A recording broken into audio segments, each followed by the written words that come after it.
So, you young jailbird, what did I raise? A common thief? You're no good. 16 years of age, you're no good. Dad cried out to his son that night. Where were you the night that your mother died? I'll tell you where you were. You were drunk. You are no good. He was at the village tavern the next 2 years of his life. He lived age 17 and 18 at the tavern. At age 19, with his brilliant mind, he was accepted to the university. And yet, he continued to give himself to liquor. Another round of beer for George, bring it on. One night, he wasn't at the tavern, but as he entered in, they began to cry out, "Here's George! George Muller!" Now the fun begins. But he was empty. His life was going nowhere. He was bitter at his dad. Oh, he remembered his dad when that night at 16 he found him drunk.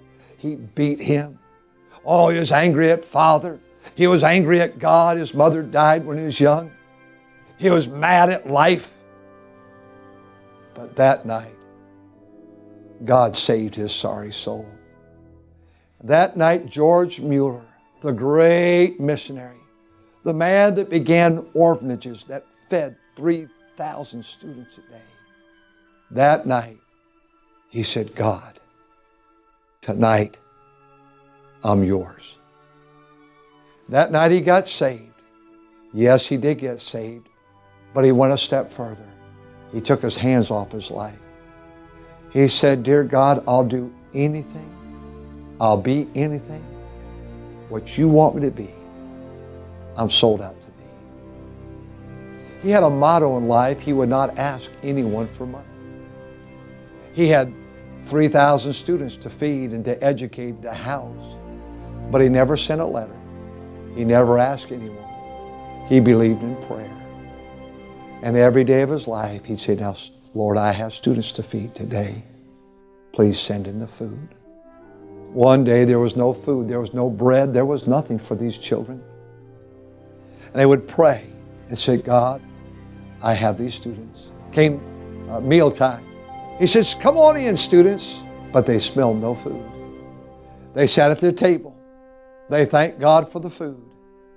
And you know what God did? He broke down a bakery truck with loaves of bread and food. And they said, "We cannot take this any further. Could you use it?" He prayed in millions and millions of dollars and saw hundreds of thousands of children's lives changed. What happened in his life? Oh, in his life, a father that beat him, a mother that died, alcohol that controlled him. One day he said, "God, I'm yours. Take my life. Let it be consecrated, Lord." And he dedicated his life to help the orphans in Bristol. What will you do with the journey that's ahead of you?